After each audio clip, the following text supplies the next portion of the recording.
میرا نام زینت ہے اور میں اکثر برقع پہن کر کالج جاتی تھی۔ میری گلی میں ایک لڑکا تھا، اس کا نام ذیشان تھا۔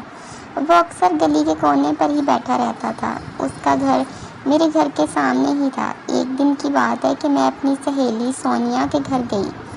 اس نے مجھے انٹرنیٹ پر فلم دکھائی۔ فلم دیکھنے کے بعد میں گھر آنے لگی اور آتے وقت نقاب کرنا بھول گئی۔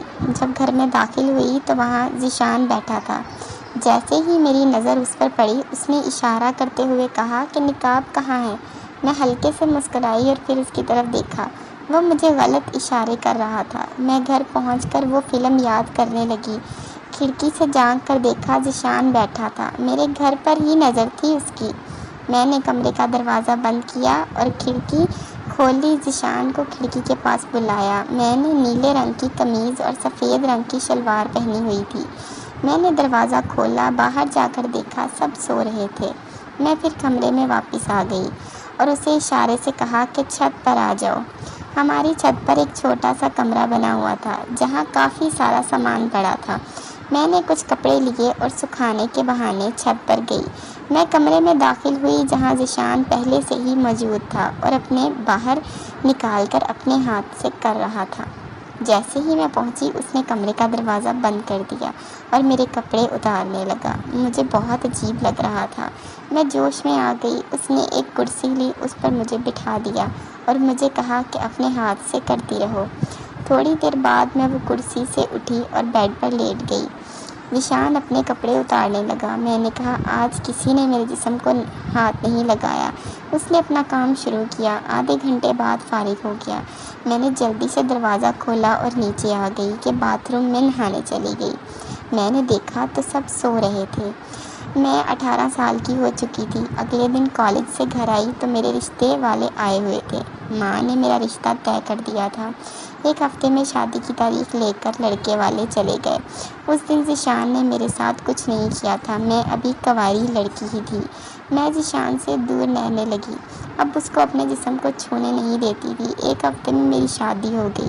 میرا شوہر ایک بزنس مین تھا۔ میں کام کی وجہ سے کافی دنوں تک گھر سے باہر رہتا تھا۔ میری خواہش پوری نہیں کر پاتا تھا۔ وہ جب گھر ہوتے تو نارمل طریقے سے ایک بار کر کے سو جاتے۔ مجھے پرانے دن یاد آنے لگے جب میں ذیشان کے ساتھ کرتی تھی۔ ایک رات میری دوست کا فون آیا کہ آج رات ہم ایک پارٹی کر رہے ہیں، تم میرے گھر آ جانا۔ اس دن میرے شوہر بیرون ملک گئے ہوئے تھے۔ میں گھر اکیلی تھی۔ کافی دن گزر گئے تھے۔ میں اپنے ہاتھ سے ہی اپنی گرمی نکالتی رہی۔ رات 11 بجے کے قریب میں ان کے گھر پہنچی تو ہم 3 لڑکیاں اور 2 لڑکے ان کے کزن تھے۔ یہ سب کرتے کرتے رات کے 3 بج چکے تھے۔ اب میں گھر میں اکیلی نہیں جا سکتی تھی۔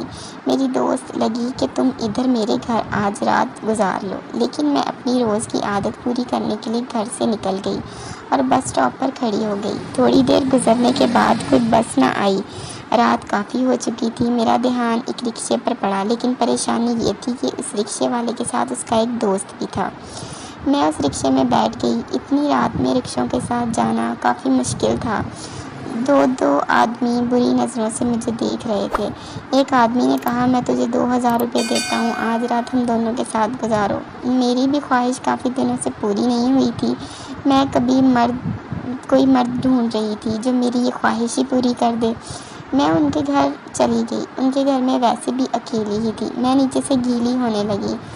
وہ مجھے اپنے بیڈ روم میں لے گئے اور بیڈ پر لیٹ گئی۔ میں اپنے کپڑے اتارنے لگی۔ ایک آدمی پہلے جو آیا تھا رکشہ چلا رہا تھا۔ 20 منٹ میں ہی فارغ ہو گیا۔ جبکہ دوسرا دوست آیا، اس نے پیچھے سے کرنے لگا۔ میرے منہ سے آوازیں نکل رہی تھیں۔ اس نے کافی ٹائم لگایا اور فارغ ہو گیا۔ اب میں نے ان کے گھر سے جانے کا کہنے لگی۔ وہ چلے گئے۔ نہا کر سو گئی۔ صبح ہوئی۔ ناشتے میں بہت خوش تھی کہ آج میری خواہش اس طرح پوری ہو گئی ہے۔ اگلے دن میں اپنی ماں کے گھر چلی گئی۔ میری بھائی کی شادی ہو گئی تھی۔ میری بھابھی بہت ہی اچھی اور خوبصورت تھی۔ اس کی عمر 20 سال تھی اور وہ عمر میں بھائی سے 4 سال چھوٹی تھی۔ ایک دن میری بھابھی کا بھائی آ گیا جو بہت ہی جوان اور خوبصورت تھا۔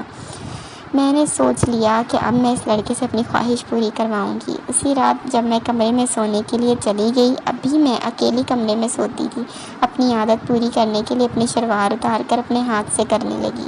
میرے جوش میں مزید اضافہ ہو گیا۔ میری آواز کمرے سے باہر جانے لگی۔ تھوڑی دیر بعد دروازے پر دستک ہوئی۔ میں نے جلدی سے شلوار پہن کر دروازہ کھولا تو بھابھی کا بھائی تھا۔ میں دیکھ کر حیران ہو گئی، میری آواز کہیں اس نے سن تو نہیں لی۔ بھابھی نے اس کو میرے کمرے میں کمبل لینے کے لیے بھیجا تھا۔ وہ کمرے میں داخل ہوا تو میں نے دروازہ بند کر دیا۔ وہ اپنا جسم صاف کرنے کے لیے باتھ روم میں چلی گئی، اپنے جسم کو دھونے لگی۔ اتنے میں عمران بھی واش روم میں آ گئے اور میرے پیچھے کھڑے ہو کر میرے پیٹ پر ہاتھ پھیرنے لگے۔ میں ابھی عمران کا بھرپور ساتھ دینے لگی اور بیڈ پر آنے کا کہنے لگی۔ میں بیڈ پر لیٹ گئی اور اپنے کپڑے اتار دیے، جس کی وجہ سے عمران کو جوش آیا اور میری اٹھا کر کرنے لگا۔ بہت مزہ آ رہا تھا۔ عمران کنوارا لڑکا تھا۔ 3 منٹ تک عمران ایسے ہی کرتا رہا۔ تھوڑی دیر بعد ہم ایسے ہی بیڈ پر لیٹے رہے۔ آدھا گھنٹہ گزرا۔ میرا دل خوش ہو رہا تھا، میرے منہ سے چیخیں نکل رہی تھیں۔ عمران نے میرے منہ پر ہاتھ رکھ دیا، آواز کمرے سے باہر نہ جائے۔